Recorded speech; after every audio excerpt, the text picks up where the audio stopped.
Hello, ladies and gentlemen, and welcome back to another edition of Uncaged. My name is Mike Larkin. 3 episodes to go before the end of season 3. Thank you for staying with us for this ride.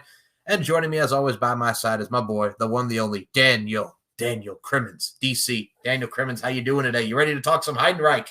I am. Three seasons here. It's been quite a journey that we've been on, you and I. Across different shows, different platforms. We found ourselves a great formula. We found out what works. We're uncaged here, folks. That we are. We've had some really, really amazing topics. And, for some reason, Mike really hated me this season. He made me watch December to Dismember. Wait till we get to season 4, what the premiere is, because you're going to be watching something else. Stay tuned for that. I hate you. But tonight, yes, we have arguably a guy who they gave every single chance to. Like, literally everything. Like, they gave him all the tools to succeed, and he pissed it away. Yeah. I'm, of course, talking about John Heidenreich. Now, here's my thing with John Heidenreich. First of all, I mean, the guy did get a video game for him. He was in SmackDown vs. Raw 2006, so he could say he was in a video game.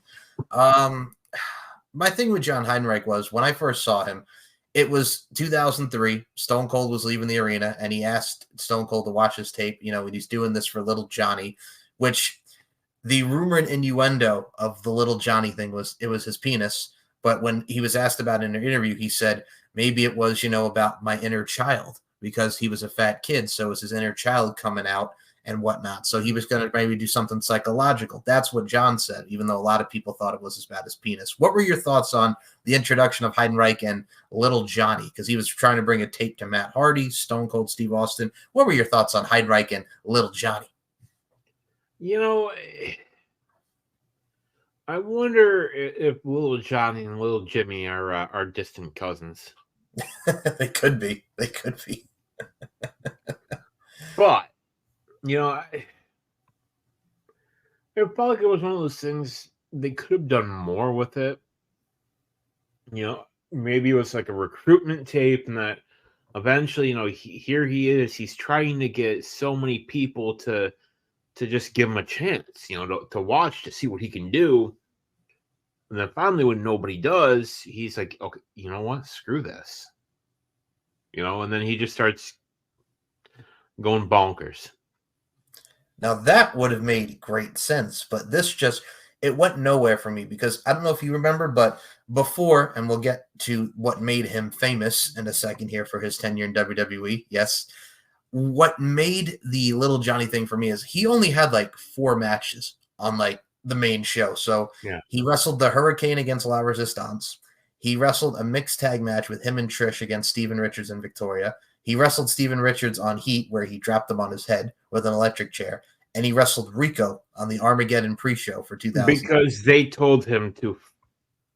They just said, oh, it's Steven Richards. He won't care. That is fucking horrible. I heard him say that in the interview when he talks about working with the guys. Oh, it's Steven. Who cares?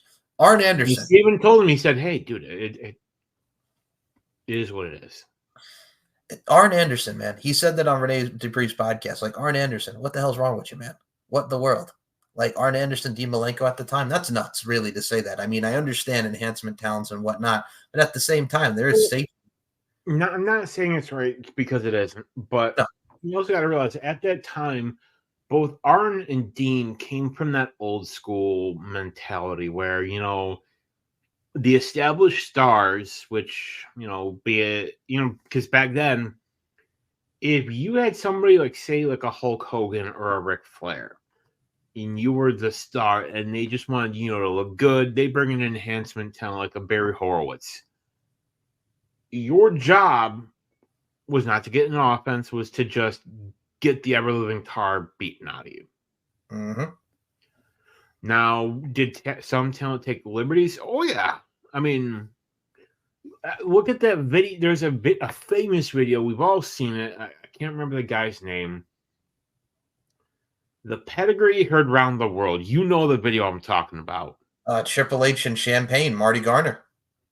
And the guy, and honestly, it wasn't Triple H's fault. A lot of people think it was. He goes to do the pedigree. The guy jumps up too far. Bam, right on his head.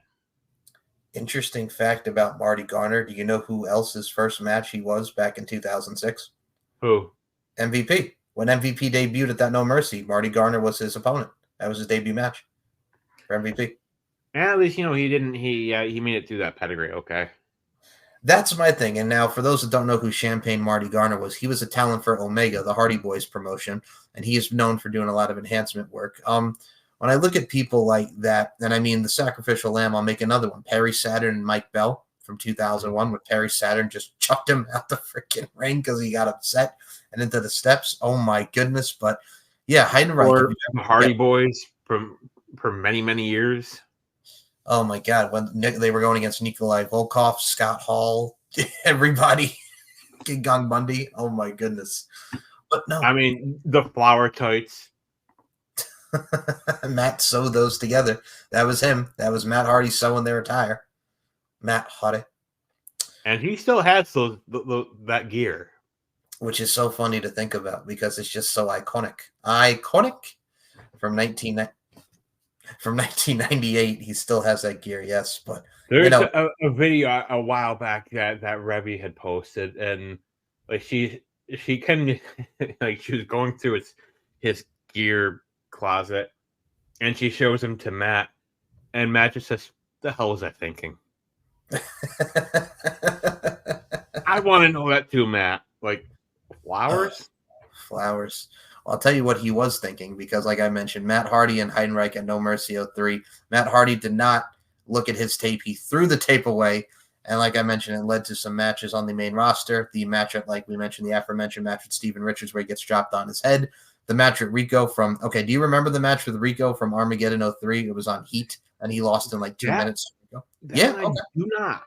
Okay, so he was on, again, he was just floundering. He was just, like I mentioned, he did those few matches. Then he wrestles Rico on Heat before Armageddon 03, the same Armageddon where Evolution won all the gold. He wrestles Heidenreich, and he beats him in like 2 minutes, Rico does. And I'm like, well, that was the end of Heidenreich. And like I said, it was only like a month, folks, that he was on the main roster. And then they just said, adios, amigos. And then it happens. We see the vignettes. We see the vignettes of My Name is Heidenreich, and he's deranged. He's crazy. He's psychotic. We see the vignettes for this man, and he's unhinged. Dare I say he's uncaged. Pun intended here. I see what you did there. Yep. Your thoughts on, not only before we even get into this character that made him the famous character and the allure that was Heidenreich, what were your thoughts on these vignettes going into the new reemergence of the Heidenreich character? You see, I liked it. I thought it was definitely it was a unique look for him. I kind of like the crazy characters. Mankind, Cactus Jack. People like that. Hell, even Snitsky. We'll get to him in a minute. Go ahead. With the exception of the ECW run, the bald, shaved eyebrows, Snitsky, that one. We're going to bring that up really quickly here because I have to ask you, because I'm known, as we all are, for the Snitsky. It's not my fault. The matches with Kane, everything that was Snitsky. But when he got to ECW and he was bald and he had yellow teeth, I'm like. And shaved eyebrows. I'm like, I don't like this. I could never. I understand they wanted to try to do something different with him, but yeah, it didn't work for me. You know what? And honestly, just going off on a rant here, that whole "it wasn't my fault" thing, it was getting over with the crowd. The crowd was loving it, dude. Like, how many times do we need to have a talent that the crowd is genuinely getting behind? Yeah. They could have done something with Gene Snitsky doing the whole "wasn't my fault" thing. Like, dude, you could have had him, maybe not world title, but Intercontinental title or US title at least. I mean, for me, like, that character, it went from Kane, and then him and Tomko were a tag team. Then he turns babyface, and him and Goldust are the Freaks tag team that they were. And then they make him shave his head, Shave the eyebrows, yellow teeth. He's this new monster figure on ECW. And then he goes over to Raw, and he really didn't do much. Like, he had a short babyface run, and then he became a heel immediately back when he shaved his head bald. So, I mean. And, like, it's one of those things, like, person gets over as a heel, and Vince is like, no, he's got to be a heel. Got to be a heel. Because look at him, God damn it, look at him. Rusev was very popular with the Rusev Day, man. Like, he was a heel. It was getting over. Yep. Like, they, at that point, when the crowd was genuinely getting over, that was when you're like, okay, strap the rocket to this guy, and it would have worked. And I mean, he got Rusev should still be in WWE as a multi-time world champion at this point. I mean, he did get a world title match that year with AJ Styles, but I mean, like I said, you could have done more there too, much like you mentioned. But yeah, and I said this about him in AEW. He's kind of whatever. Whatever. Well, he's got some personal stuff going on. Of course, as we found out, him and Lana. Yeah. Poor guy. And you know what it is for me too? It wasn't even like they were fighting or anything. It was just irreconcilable differences. Like, they decided to go different paths. And I'm like, I respect that. I think as with a lot of marriages, I think they just wanted different things. It's, he wanted to go he had an idea of what their marriage was in one sense. Maybe she wanted something else. We don't know. And really, it's none of our business to insinuate and suggest to say, hey, maybe it was this. I mean, we don't. The only thing we know is, like, he moved back to Bulgaria. Like, at least temporarily, maybe. Temporarily. Yeah, but that's the thing, too. It's just, I've always hated that about wrestling news sites, where it's like, why do we have to post the fact of who's dating who and who's getting a divorce and all that? Like, this isn't Entertainment Tonight, guy. Why did she even have to post it? Because, like, why did she have to go to TMZ? Like, because don't you understand that we're broken up? We're in the public figure. They need to know. Like, that was on TMZ for like an hour, and that's like, oh, okay, It's how it is, man. Anything to get clicks and to get what have you. We're in the social media digital age, brother. But it is what it is. And I mean, with Heidenreich, going back to our topic of the day, man. Let's put it like this here, because the vignettes were cool. He comes out, he's scaring the fans, he's attacking Josh Matthews, and the introduction of Paul Heyman with him, because if you recall before this, Paul Heyman was feuding with The Undertaker, which we'll get The Undertaker here in a minute. The Dudley Boys, the Concrete Crypt match at the Great American Bash. He was fired as the GM of SmackDown, and the Concrete Crypt happened. Paul Bearer got buried in cement, and well, Paul Heyman came back. One of the worst CGI moments in WWE history.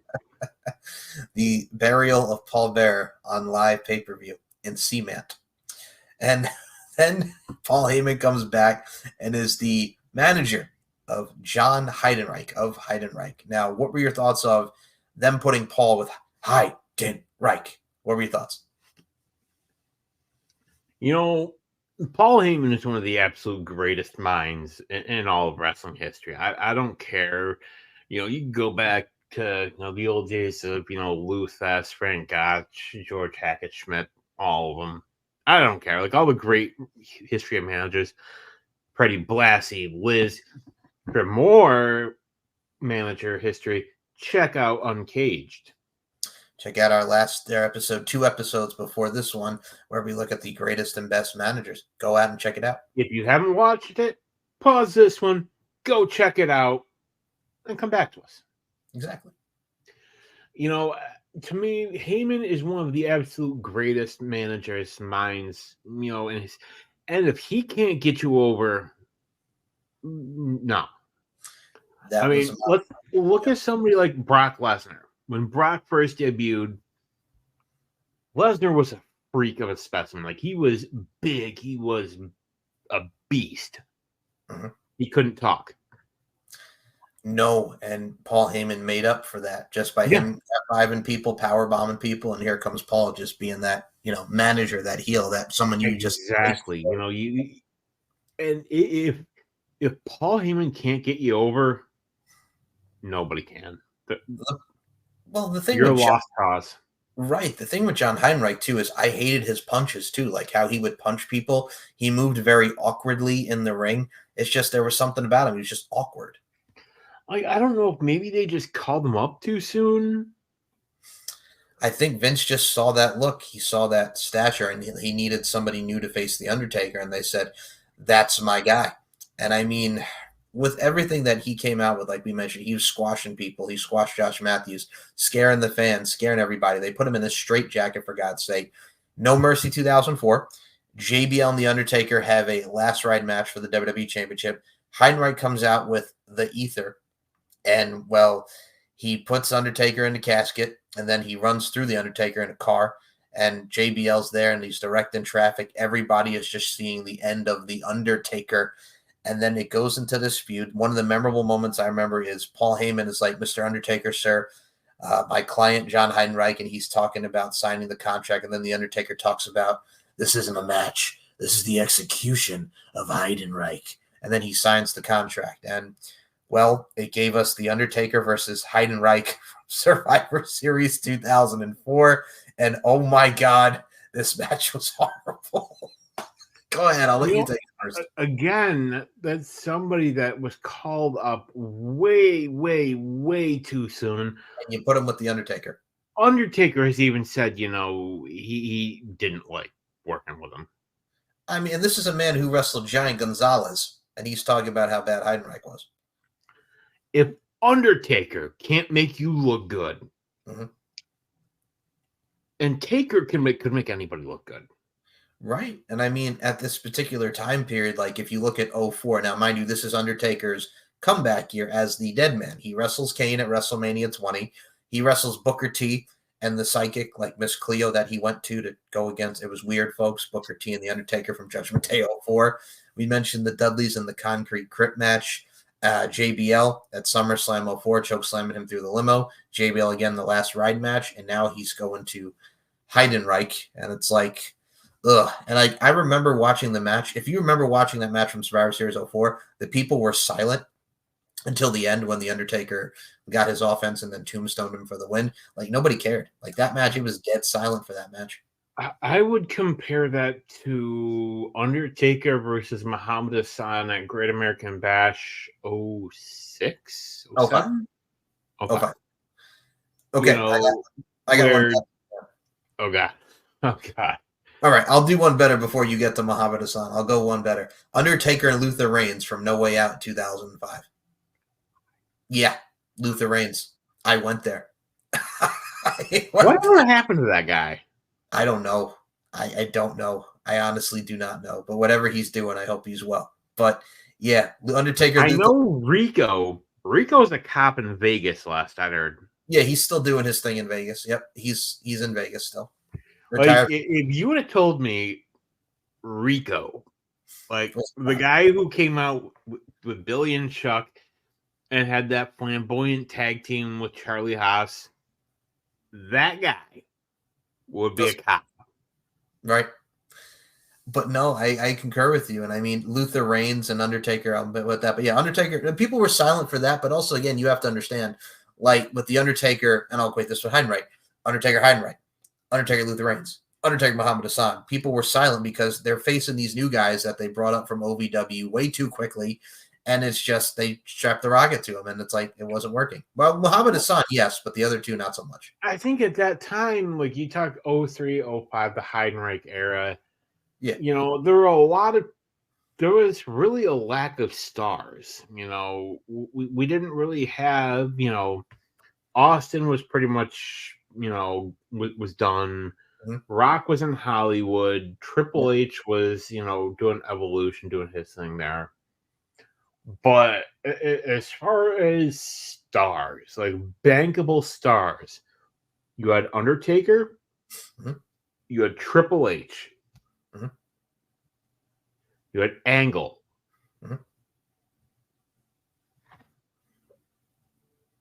Benoit, maybe that guy, who.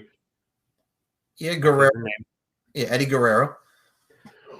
You had these guys, but I mean like megastars. I mean like household names, but people outside of wrestling. Undertaker, you seem to be like, yeah, that's the Undertaker. Even if you're not a big wrestling fan, you know who he is. And at the time, John Cena wasn't the John Cena that we know now. He was ruthless, aggression. Well, 03, 04, it was the start of Thugonomics into like before we get the push. So he was still doing Thugonomics at the time. With B2.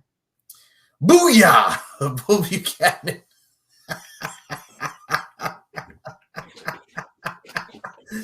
Oh God! And his son is now in NXT, Brooks Jensen. So yes. Is that who that is? Yeah, Brooks Jensen, who's with Josh Woods. That's Bull Buchanan's son. Brooks Jensen is Bull Buchanan's son. We have at some point we have to get a backstage segment with Cena and Brooks Jensen. We have to. I know you're dead. We're just gonna be like, hey, you look familiar. You look like an old tag team partner, man. Be like, then just have Cena look and be like, nah, it must be deja vu. Well, also the fact that they did that awful "This Is Your Life" and they brought out Bull Buchanan, and he's like, "You ruined my career, John." And it was so quiet when he came back because people didn't care about Bull Buchanan. They forgot who he was. That's horrible. But they forgot that John Cena had a sidekick in B Squared. They forgot. I mean, a guy who used to be partnered with Bright DeCenza used to be. Wasn't he with the Big Boss Man? Yeah. Yeah. And they pushed him a little bit. Like, he went to the semifinals of the King of the Ring in 2000. Like, he got a bit of a push. And then they're like, "Yeah, this ain't working. We gotta know." Yeah, and then we're gonna put you with John, this young kid, and you're gonna be his sidekick and say "Booyah." And your name's gonna be B Square. Because your name's Bull Buchanan, and what do the kids say? B Squared. Like, really, no kid says that. Vince. But yeah, no, that was that time period. But yeah, so we go from the Undertaker and Heidenreich having a horrible match to Heidenreich being afraid of caskets. Before we even get to the match, what were your thoughts on him being afraid of caskets? We've seen this before. Oh, that's right. They did the same shit with Kamala. Yes, they did. Literally the same thing. It was literally the same thing as the coffin match of Kamala, yes. What was that? Was what, SummerSlam 92? 92 or 93? I'm going to go with 92. Maybe 92. Okay, 92 or 93, one of those. Like, anytime Kamala sees a casket, he would freak out and run away. Yes, that's exactly what they did with the Heidenreich thing. But before we even get to that, I'm going to backtrack and rewind it, because at that same Survivor Series, I like you, John. I like you too, Dean. I like what you do with babies. I like your poems. So random. Wasn't there also a backstage segment with Heidenreich and Michael Cole? When he abducts Michael Cole and he's like, I want you to hear this poem. And he's like up against the wall and he legit looks like he's doing a little something with Michael Cole. It was horrible. A little essay. A little essay, if you will. And that was a poem by Heidenreich. Yeah, that's. But you know what? Like, you know, when they were shooting that whole thing, Michael Cole is probably thinking, "Man, I don't get paid enough for this bullshit." Right, but at the same time, you're trying to have this dude that is a psycho, but he also writes poems. And did you like that little layer to his character that he was a psycho? Not only that, but he also wrote poems. Did you like that layer? Yeah, or you thought it was stupid? Somebody like Heidenreich who has a good look, he has a build, make him a monster. That generic gear, though, the red boots, the friggin' red, all red everything, and the trunks, and the red the gloves, like, yeah, God, you as a monster, you don't need to have them talk, just beat people up. Right. And did you like the Heidenreich dance? Did you like the dance? I mean, the kids loved it. Well, that was the best part, and we'll get to the babyface run, but that was like very Junkyard Dog-esque, like everybody used to dance with the Junkyard Dog. And the kids loved to do the Heidenreich, man.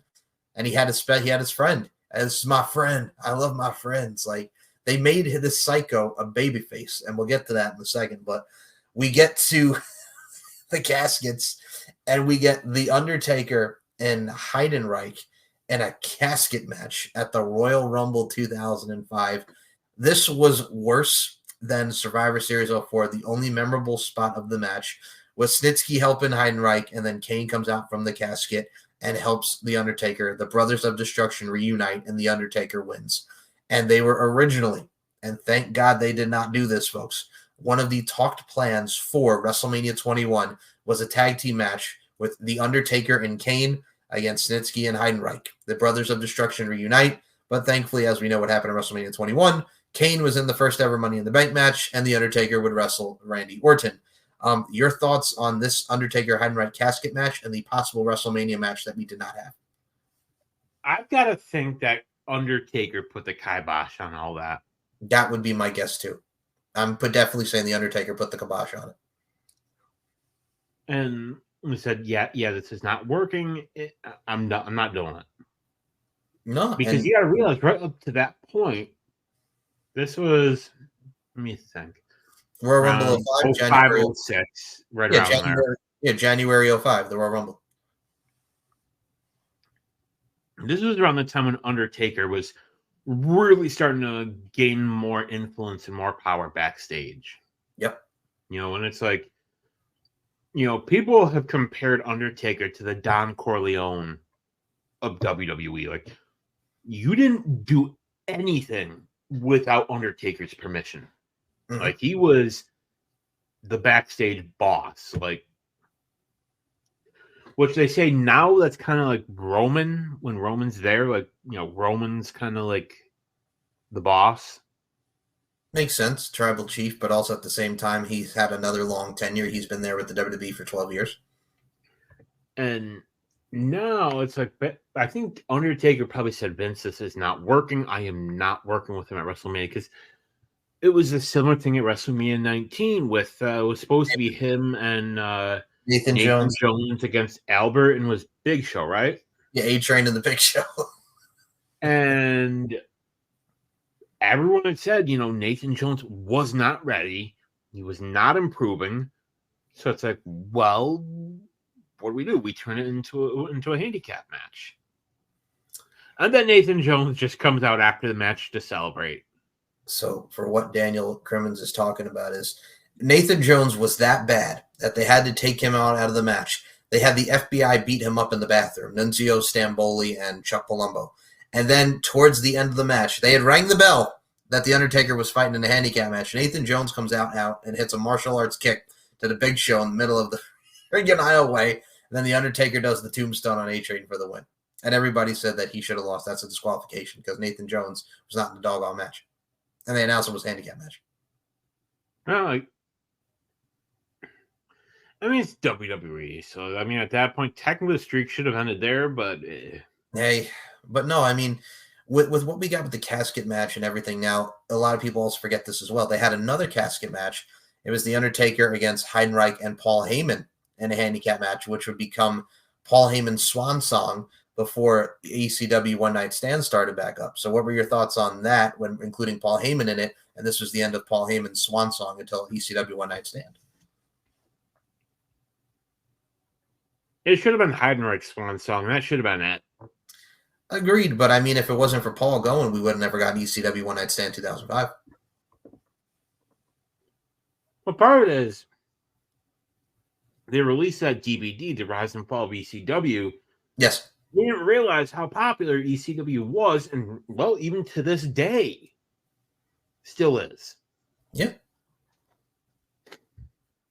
That's the one thing that Vince was never able to kill. I think because it has such a raw, rabid, passionate fan base, and also just the fact that it was something different than the norm of what you got with professional wrestling, you can't kill a legacy like that. No. And, it's kind of ironic when you really think about it. The Monday Night Wars, the Wrestling Wars of the 90s, it was WCW versus WWE versus ECW. Mm-hmm. Yes, ECW and WCW are out of business. But who's the only one that's still active in pro wrestling now and is still active in WWE? Who? Paul Heyman. Yep. So really, who won? Paul Heyman. And really quickly, as an aside, to use your verbiage against you, sir, we have Paul Heyman in the Hall of Fame. We have Bull Nakano in the Hall of Fame. We have the U.S. Express in the Hall of Fame. And the latest inductee, Thunderbolt Patterson. What do you think about you? We talked about the first three going in, but what are your thoughts now of Thunderbolt Patterson going in the Hall of Fame? You know, I think this is a really great class this year. You know, really, this is, I think, for me, one of the first years in a while where there's no question. I mean, there's Muhammad Ali going in, but Yep. like he's there for WrestleMania 1 and Which makes 40th sense. anniversary, whatever. Yeah. Which makes sense, and also because he's a very popular figure. Yep. But apart from that, like there have been other years where you're just like, okay, why is this person in? Coco Beware, I'm looking at you. Donald Trump. Excuse me. Wow. Oh, you're going to even go there. Oh, man. Okay. See, you're just going to bring up the controversial stuff over here. I mean, don't get me wrong, politics aside. The Trump Tower, Trump Plaza hosting WrestleMania 4 and 5 and the Rally of the Billionaires. I get it. But meaningful contributions. I mean, I'm still shocked that Regis Philbin, God rest his soul, who has done so many Drew Carey. The fact that Regis isn't in and Drew Carey is in for the one Royal Rumble spot, that's even insane. Bob Barker's what I will say, the one celebrity, which I'm totally cool with. Yes. Pete Rose. Well, that was funny because the three tombstones and at friggin' WrestleMania. Back-to-back years. It was great. Like from 14, 15, and 16, he got killed with the feud with Kane. That's cool. I mean, Snoop Dogg is also in the Hall of Fame. So Snoop, D-O-double-G. Okay. But, fucking douchebag Kid Rock. Oh, you mean Dr. Phil? You cannot convince me that Kid Rock is not Dr. Phil in a wig and a getup. They look similar. Fucking Bob with the Ba on your ass. Oh my goodness. But yeah, no, it is a very good class thus far, and I cannot wait to see because there's talk of one more member, one or two more people going in. So I think you know who. I've heard the Rock's grandmother, is it Leah? Yeah, Leia. Yeah, I believe Leah. Her name. I've heard also the late, oh so great Wyndham Rotunda, aka Bray Wyatt. That would be fun. I think that one's probably going to be pretty emotional. You think about Bray Wyatt, and we talked about him on the show here, folks. Go back and listen. He was 36 years old when he died. Yep. I'm 37. Ooh. Yeah. Somebody my age, like he was young. There was so much more that he could have done. And I always tell people, had he not gotten sick, had he not died, I wouldn't have had Cody and Roman's reign. I would have had Bray do it. No, I agree. And it's tough. Think about it. Who did Roman take the title off of? The Fiend, Bray Wyatt. You talk about finishing stories, boom. I like that. I think we would have, and also the fact that we didn't get a Cody Rhodes Bray Wyatt feud, which I thought would have been great because that he was Bray's pro on NXT when he was Husky Harris. So I mean, there's a lot of tie-ins they could have done there, and it's a shame. God rest his soul. And I mean, it's interesting. Like we talk about other talents, like Daniel. It's really interesting. Like he was 36, and I'll name another name here. Test, who passed away yesterday, was the anniversary since he died back in 2009. Like, it's crazy. Like, he was only 33 when he died. Like, again, two young men just gone. Well, part of it, I mean, yeah, they're both young, but also with Test, he had a history. He had some substance issues. There was some issue with some steroids, which when you look at when he was feuding with Shane around year 2000-ish, and then when he came back to the ECW brand. Oh, there was a difference between 99 to 03. Jack. Yeah, from like 99 to 04 when he left compared to 06 and 07. Oh, my God, different person. I don't think he was loving his testicles anymore at that point. Oh, you're really going to go there too now.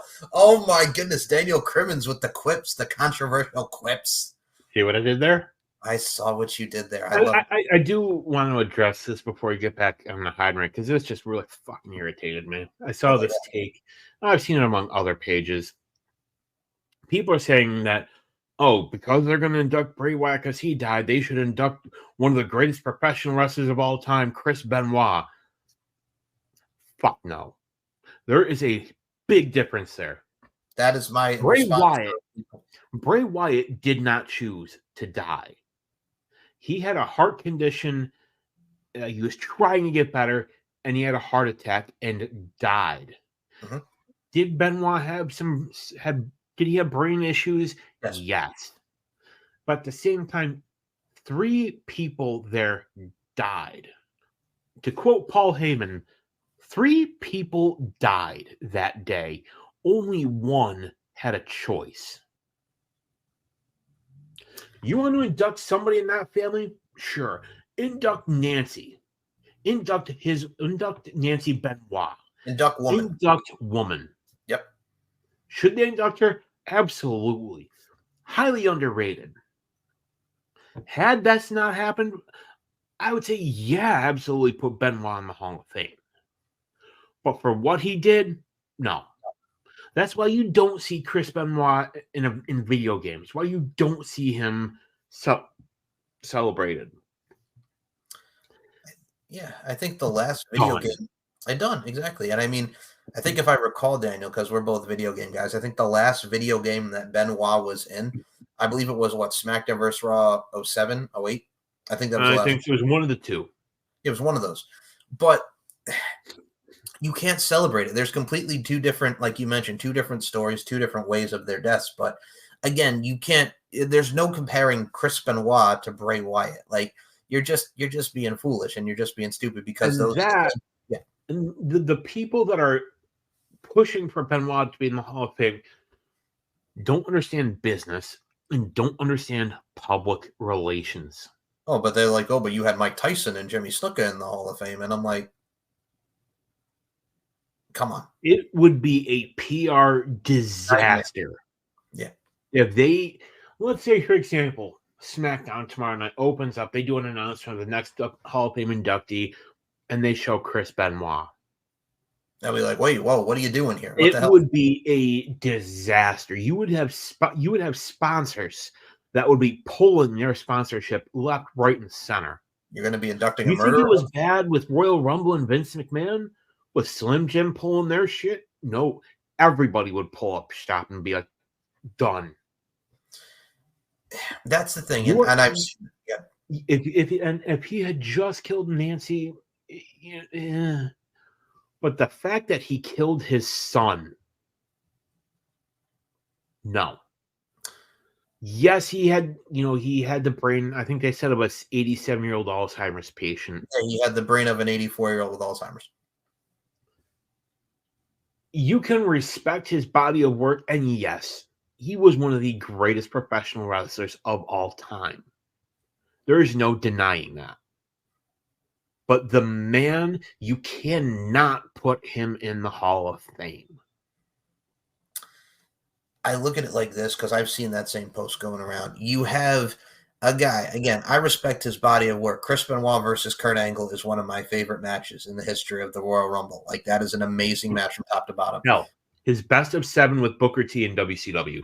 Okay, all right. From WWE, I'll say that. From WCW, yes, you're correct. All right, I'll go with Booker T for the television title. That's cool.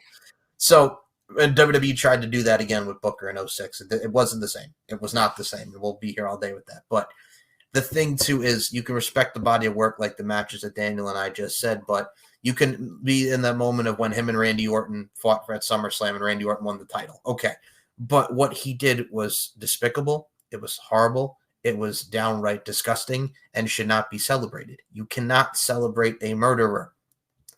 No. Plain and simple. And I don't know why people don't understand that. Like, and just it's so frustrating because, again, you can respect him, but for what he did, for the PR nightmare that would be, you cannot put Chris on the Hall of Fame. You want to put Nancy in the Hall of Fame? I'm all for that. Cool. Him? No. I mean, Nancy was an amazing manager. And her and Kevin Sullivan, yeah. But it's just people. Yeah. Put Kevin Sullivan in the hall, and the fact that people think Kevin Sullivan did it. Oh, the stupid conspiracy theories that Kevin Sullivan was the one who knew, or he's the one who did the deed to Chris Benoit. A lot of people still think he was murdered, and it wasn't him doing that. Stop it. We're not going to give, and this will be the last that we mention that on the show. Oh yeah, we can't give it any more. We will not give any more airtime to that bullshit conspiracy theory. You want to hear about it? Go watch another show. Right. And the only reason why we're talking about this, folks, is because it has been on Facebook like friggin' the whole entire week on friggin' message boards and all these Facebook groups that want to talk about Benoit. And I'm like, give it a rest. You've been bitching about this since he died back in 2007. Stop it. He's not going to get a spot in the Hall of Fame. It's not going to happen. Let it go. Triple H has said it. Vince McMahon has said it. Literally, I think it was maybe, when was CM Punk champion that huge reign? It's what, 2011, 2012, right? Yeah, when he beat Cena? Yeah, it was 2011. Okay. There was a San Diego Comic-Con. There was a panel. It was him, Sheamus, and I forget who else. And somebody asked Punk, they said, why is WWE trying to erase Chris Benoit? And Punk said it the best. Say what you want about him, but he says, I don't think it's that people were trying to erase him. No. He said, would you want to celebrate what he did? It's blunt, it's honest, it's the truth. And then there's that video, and I'm sure you've seen the same video that I have. One of Paul Heyman's shows, and somebody, says, Chris Benoit is my boy. Yeah. And Paul just goes off. He's like, what you just mentioned with the 3 people died inside the ropes. Like, why? Why is he your boy? And he goes, if that's your boy, then fuck you. He basically says, if that's your boy, fuck you, get out. Exactly. I like people, we're tired of the Benoit talk. Again, I respect his body of work. For what he did, I don't respect the man. Like, again, stop it. Just get off the whole Benoit should be in the Hall of Fame. Stop it. It's done. It's not going to happen. Let it go. Let it go. Yeah. Move forward. There's a lot more people that should be in there. And I would rather see Kevin Federline in the Hall of Fame than Chris Benoit. Hey, I'd rather see him and Snooki in the Hall of Fame. One had a WrestleMania match, one had a memorable match on Raw. So why not? There you go. I'll do you one better. Okay. I would rather see Santina Marella in the Hall of Fame. Oh, Mr. McMahon, yay! I'd rather see that too. That would be great. Can I just say as an aside too, Ariana Grace is embracing this gimmick of being the lady of NXT, and now she's going to give Gigi Dolan a makeover. And the fact that a DQ happened with a shot to the nether regions, the DQ in a women's match on NXT, people shitted on it. It was funny as fuck. I laughed my ass off. People love the black and gold, the Triple H era of NXT. I did, you did, we all did. Oh, yeah. They hated the Bruce Pritchard Vince era, the NXT 2.0. Yeah, we don't talk about that. That era never happened. But I will say, what they're doing now is really good. It is. I'm excited. Rick Williams versus Carmelo Hayes. Yep. Ilya and Tony D.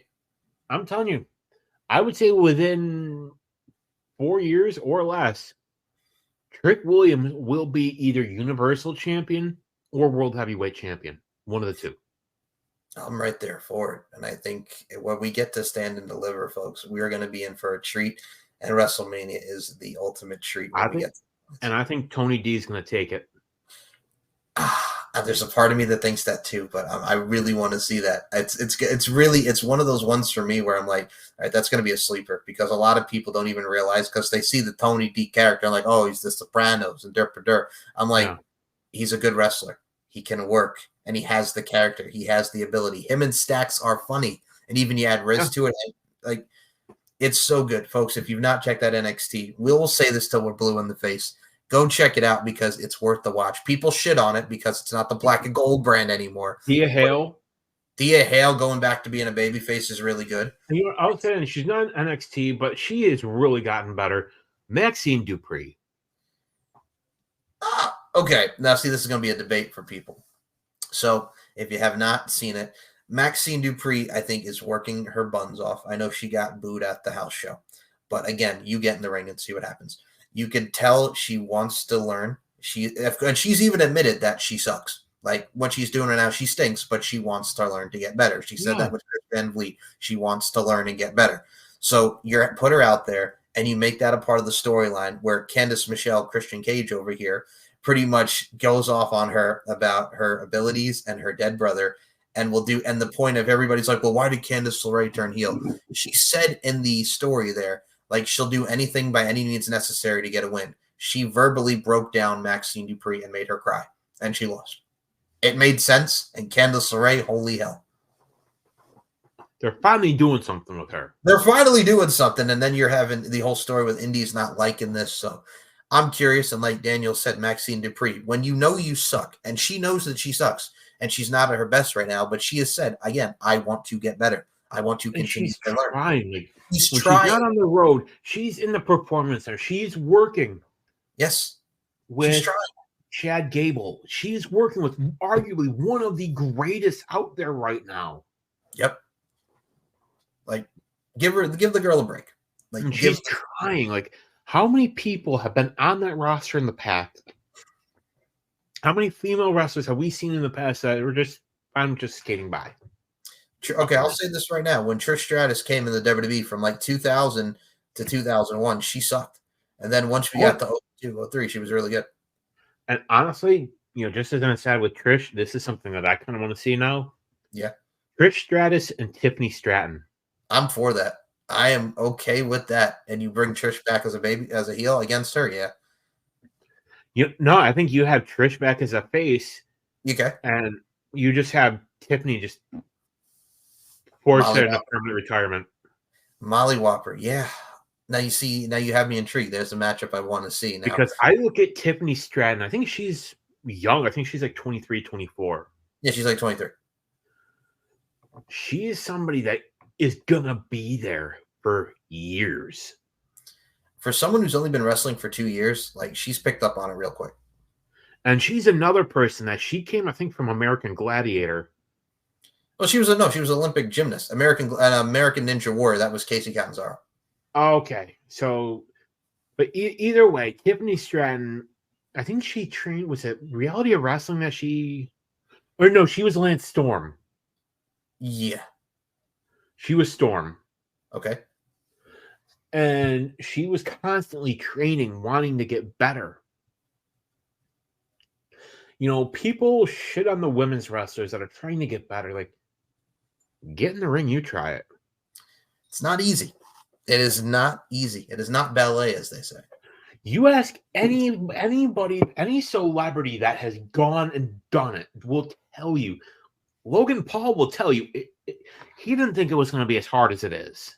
And it is. Like, Kevin Owens beat him up in that chamber match. Like, he was bruising. Pat McAfee. From the War Games, where he got all busted up from doing the War Games match. Yep. You know, and like Adam Cole, you know, tried to tell him, said, like, dude, you're gonna get hurt. And Pat McAfee went all in on it. To his credit. Oh, and just as an aside, because it's entertaining. You know, a couple of weeks ago, he was at the, Pat gets on top of the table and, is dancing around. And I think it was Gunther versus Ricochet. And, he was cheering for Ricochet. Gunther just does the whole classic Jason Voorhees, just heads down, just looks at Pat, and Pat immediately just cowers down. Yeah, well, he was doing the Jey Uso thing. Gunther and Jey Uso for the IC title, and then Pat gets caught by Gunther, and Gunther was ready to kill him. Do I want to see Pat McAfee versus Gunther now? No, but it's doggone funny. But it's anyway. as we took a little bit of a detour, let's get back on the on-ramp. Okay, so a detour aside, I will say this, Mr. Daniel Crimmins. We go from the casket match and Paul Heyman's exit to the babyface turn of John Heidenreich. He's with the kids now. You know, Eminem beat him up. Michelle McCool is his friend. The kids are his friends now. He's doing the poems, but everybody, it's like more positive. And, you know, that was a poem from Heidenreich. And then he gets into a feud with all people.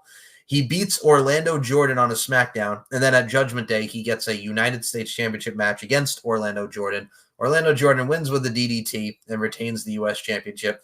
What were your thoughts on the face turn and the mini feud with Orlando Jordan? It made no sense. Oh, I forgot one, even as that. Besides, it makes sense. I'll give you another one.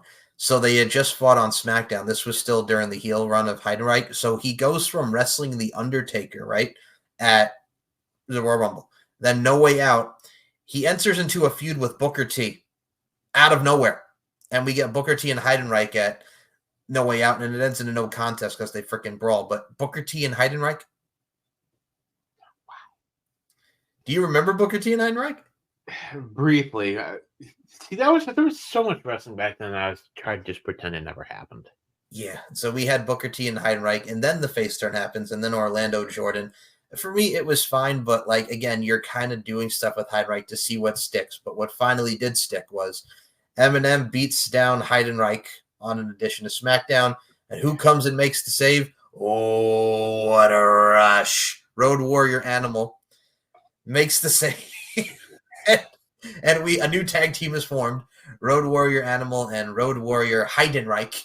And what were your thoughts on the return, the reemergence of Road Warrior Animal, who we had last seen previously in 2003 at the time? Him and Hawk, God rest his soul, and what would be Hawk's last match against Kane and RVD for the World Tag Team Championships. Which they were supposed to come back, but, Hawk was, well... Yeah. Hawk was not in the best place, so briefly on that story, which ties into this. So Road Warrior Animal and Hawk wrestled RVD and Kane for the World Tag Team titles on Raw. That was supposed to be their return. The LOD's return to Raw, and they were going to do some stuff, right? Then Hawk, they had a crappy match. Hawk was not in the right place and state of mind. And from what I've heard, Hawk refused to go to rehab. Yes, and that was the thing too, God rest his soul. But yeah, it was sad because I would have looked forward to seeing an LOD, another run in WWE at the time.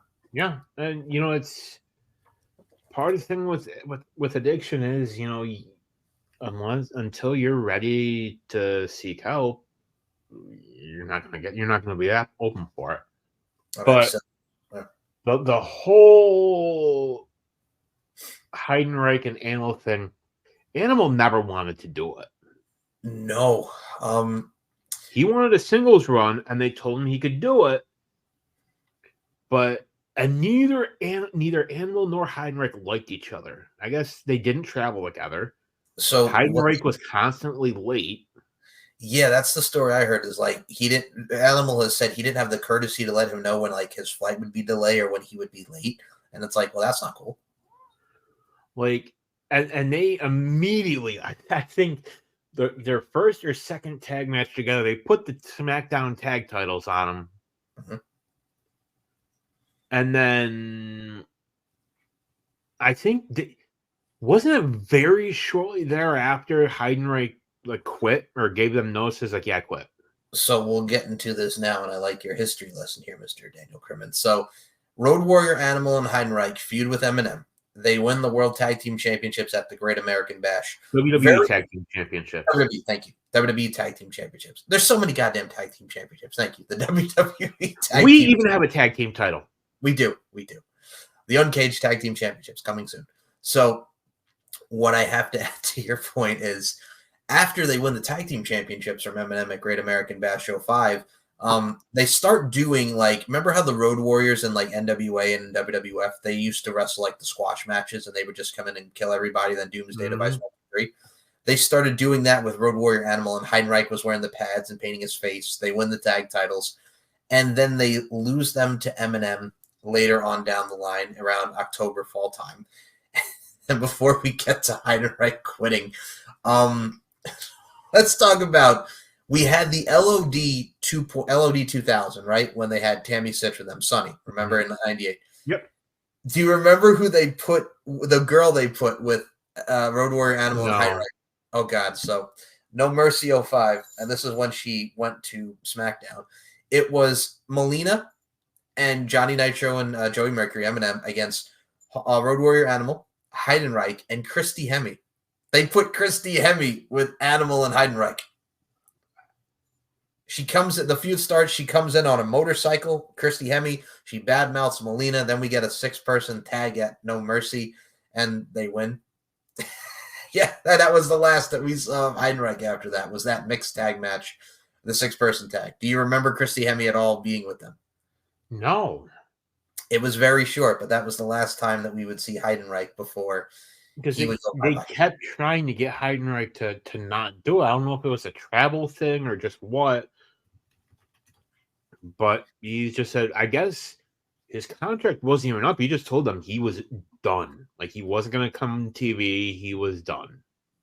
My thing with Heidenreich, too, is, and you mentioned Rico, like, I remember, like, after his run, like, he was the All Japan Tag Team Champion with Rico. I don't know if you remember that, but, like, they were the tag team champs. Or no, it was no, not Rico. I'm sorry. That was him and Bull Buchanan. That damn Bull Buchanan. Bull Buchanan came up, different guy. B squared. B squared. Booyah.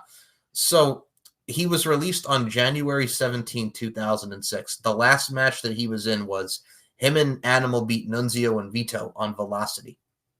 And I don't even remember that. But yeah, he was released from WWE right after that. But yeah, no, remember the hurricane? Because he lived in New Orleans and Hurricane Katrina fucked that shit up. Still. Yes. It still fucked the fuck up. So from PW Insider at the time, as we're reading the report, as noted earlier, John Heidenreich was released from WWE contract earlier today. According to sources, John checked himself into a hospital several weeks ago, claiming he had an ear infection. When the agents went to check up on him and schedule him for the next house show loop, he claimed he wouldn't do it anymore and didn't want to be on the road. He then flew home and hasn't been seen since. So, yeah. And they also said he was dealing with some family issues and maybe in case of WWE releasing him so he can take care of some personal business and then return at some point in the future. So, yeah, family issues and just, yeah, his own stuff going on. And, you know, maybe he just – and you hear stories from talent all the time where it's when you're on the road that much, and I'm reminded of the very first season of Toughen Up. Triple H said, you know, he said, it's not an easy life. He said, you know, we're on the road 3-4 days a week. You know, we're international tours, he said. And in the few days you have to go home. You have to be dad. You have to be mom, you know, husband, whatever. And he said, many people can't do it. You need to decide if you can do it. My thing, too, with that is, like he said, like, you're so a big fucking deal. He said, all right, you know, your wife's at home. Who's she with? Don't know. That's the thing that really gets you into it. Like, people don't understand the grind and the travel that goes into professional wrestling. And I mean, I dare anybody to do it. I dare anybody to try to do it, but it's not easy. And I mean, for Heidenreich, you're a guy, you get a big push. You're with The Undertaker. You're in these high profile matches. You're constantly working. They're making you a babyface now. They're putting you with a legend like Road Warrior Animal because you have the look and aesthetic of what God Rest His Soul Hawk was, and they tried to make you that persona. You win gold. You're only gold in the Tag Team Championship. You're constantly there. You're being featured.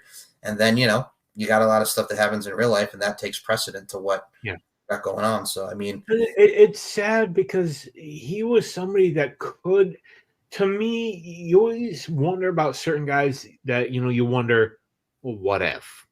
To me, Heidenreich is a great example of what if.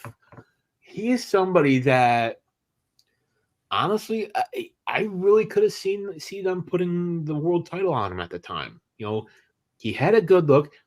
Kids liked him. He wasn't terrible in the ring. He wasn't the best, but, you know, we've seen worse world champions. Great, Kali, I'm looking at you. I mean, I wouldn't go world title. I may maybe U.S. title, but I would not. Maybe short run. Short run. You know what it is with me? It's just that guy, I think he needed a little bit more, like you talk about. And it was so interesting at the time period. You could have gotten there. You could have, but you had these OVW people that they brought up too soon. I'll give you another example. Gunnar Scott says hello. Gunnar Scott was Brent Albright and they bring him in. He's with Booker T. He's with that guy, and then all of a sudden he's gone. Like, then there was that one guy. What was his name? Idol Stevens. Whatever happened to him? Yeah, he was apparently he's the intellectual savior of the masses. Very intelligent guy. You're welcome. You're welcome. Yeah, Damian Sandow, him and freaking Casey James and Michelle McCool, the teacher's pets. Holy shit! Freaking what the hell was that? Oh, the teacher's pets. Yeah, did I ever tell you I was there for their? Okay, funny story. I was there for their debut match, SmackDown at Madison Square Garden. They wrestled Scotty 2 Hotty and Funaki, and their finishing move was Idol Stevens had Funaki up, and Casey James was supposed to come off and do, like, you know how they're in the doomsday position, but instead of a clothesline, Casey James was going to do a missile drop kick, and he completely overshot and completely missed Funaki. And there was also a guy in developmental, a guy named Slate Randall. Yeah, Slate Randall. Huh. You know what happened to him? What happened? Yeah. Oh God, yeah.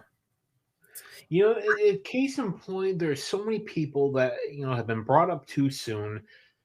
To me, I think Heidenreich could have gotten there. I really think he could have gotten there. I think, and honestly, I think he was wrong time at the wrong place, wrong time. No, he was right place, wrong time. I think had he been there when NXT under the NXT system, I think he'd be a huge star right now. Oh yeah, but I mean, at the time, Daniel, they only had OVW and Deep South. Like, that was the only two. Yeah, that was it. But I don't know. For me, I think he'd be doing well right now. If he were out now, meaning if he were coming through now, none of this stuff had ever happened, I could see it. I could really see it, and I think he'd do well.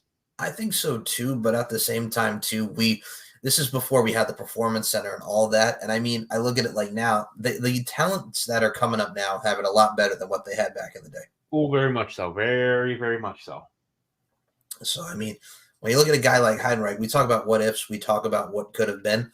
For his run, and the short run that it was, we went through it all, and we tied it all together here with a nice little bow here, and the stuff that he had going on with Road Warrior Animal, which, if again, just not money, not picking him up, just the whole 9 thing, just him just missing shit and just being careless.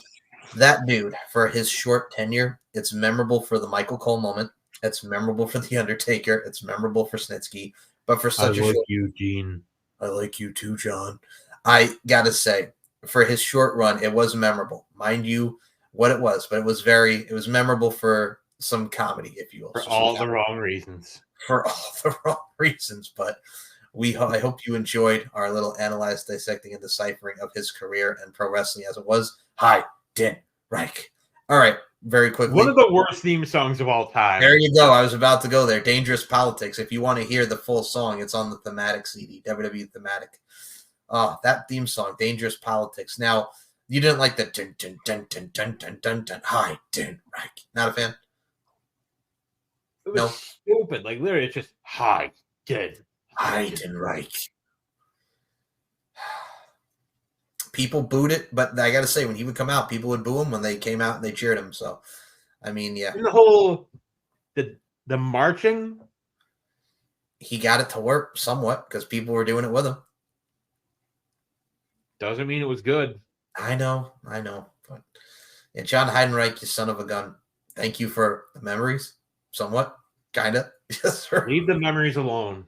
Like fuel. Leave the memories alone. But yeah, no, I'm glad that we actually got to touch upon this today, because Heidenreich, if you've not checked out Heidenreich and you want to see some of these moments, your viewer discretion is advised, because they were some moments indeed. But yeah, and you can also look up the beautiful Christy Hemme with them, now that Daniel has no recollection or memory that Christy Hemme was with Heidenreich and Animal for a short time, coming out on the motorcycle. Yeah, there's something for you to look up, man. Christy Hemme with Animal and Heidenreich, your girl, Christy Hemme. You know you love you some Christy Hemme, Daniel Crimmins. Whatever happened? I knew she was in TNA for a while.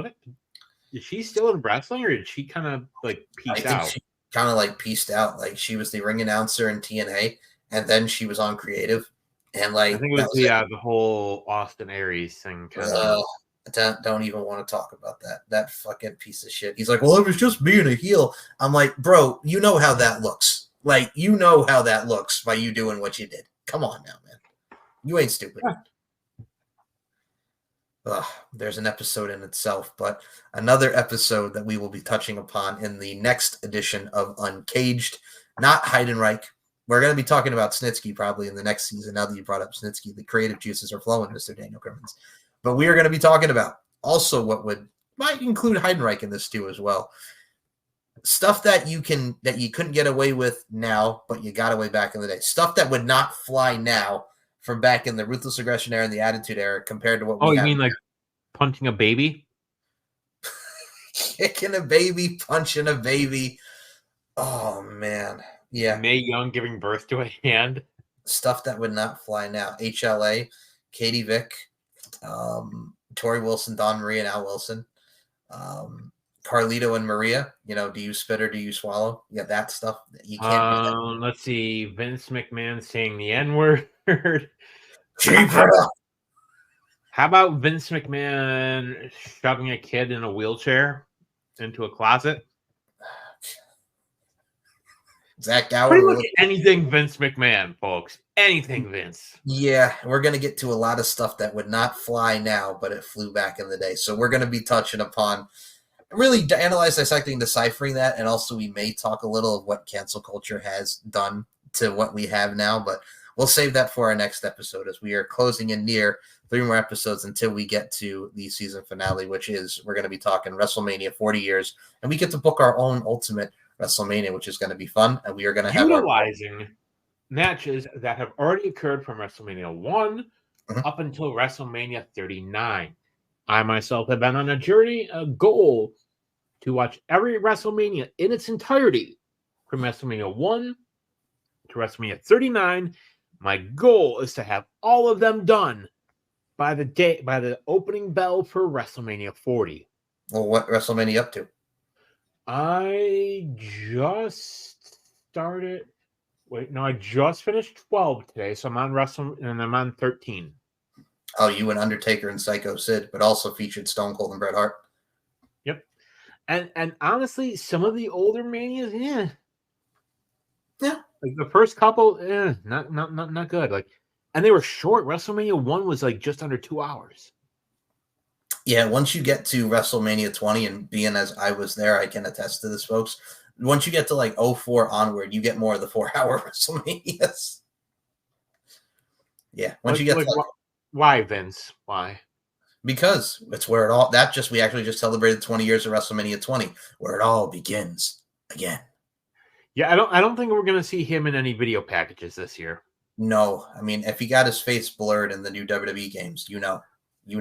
Which again, I gotta say it because I hear it, and it just people.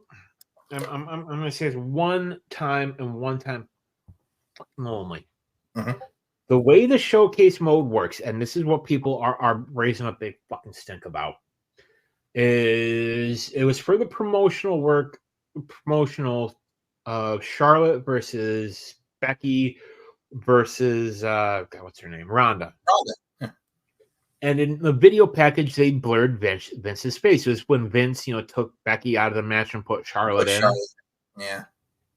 They blurred Vince's face. Well, if you had played any of the other showcase modes in any of the years past, they do that with everybody that is not in the match or is not a target of the match. Meaning Cena. They did it in the Cena one. They did it in the Rey. They did it for the Rey Mysterio showcase when it was Rey Mysterio versus Eddie Guerrero at Halloween Havoc 97. They blurred the referee's face out when they showed the actual archival footage. That's all it is. It's people are making a mountain out of a molehill.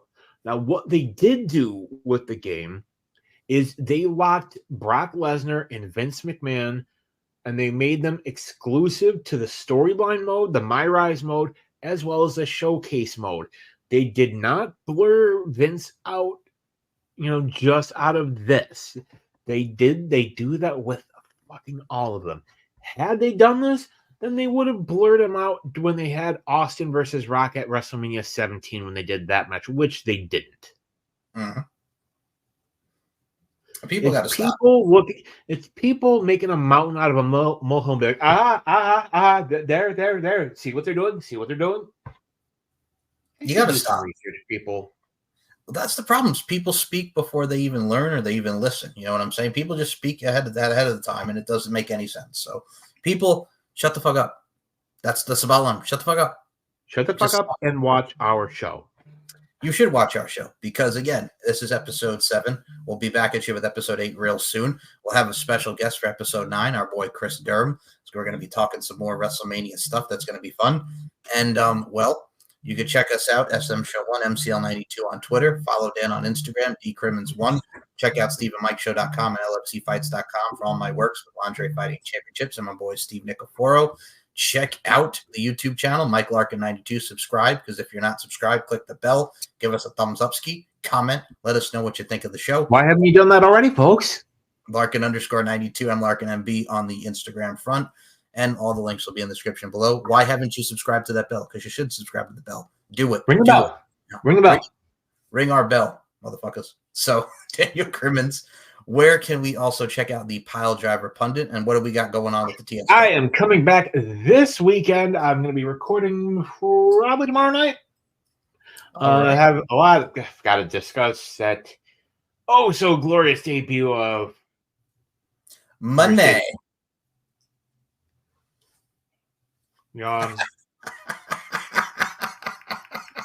Big needle mover there. 801,000 views. Daniel. Don't get me wrong. She's talented, but to me, there are a lot better people than her. Well, hold on a minute, Daniel Crimmins. You just actually previewed. We're going to be talking about Mercedes Moné in season 4. Oh, she's going to be talked about very, very much. CM Punk Part 2. Oh, cannot wait to record that. Daniel, go ahead. Pile Driver Pundit. You're going to be talking Mercedes Moné. I'm going to talk some Moné. I'm going to talk some WWE 2K24. My honest thoughts. What I like. What I don't like. What I think needs to be worked on. We'll go from there. And do you want to promote? Y'all did some kicking with the TSK. What can we expect on that? That side? We did. We did a review of AEW Revolution and what we all enjoyed about that show. Honestly, I think it was one of the best AEW pay-per-views we have seen in quite some time. We discussed Sting's final match, and honestly, I loved it. Although I do think it would have been better had the Bucks won. But from what I heard, Tony Khan wanted, the Bucks, Sting wanted to lose, but the Bucks and Tony Khan all said no. With we want you to whatever. Yeah, but definitely check out Kicking It with the TSK. Link will be in the description for all their social medias. And this concludes another edition of Uncaged. Check out everybody. Thank you for listening to this ride of Heidenreich and poems. And I like Eugene. I like this podcast. I like this. I like this duck, but we don't have the fucking duck. But we do got a duck. Quack, quack, motherfuckers. And my last words before we close this out. Money. Daniel Crimmins. He knows. We're going to end it there. Have a good night, everybody. We'll see you in the next edition of Uncaged. Take care.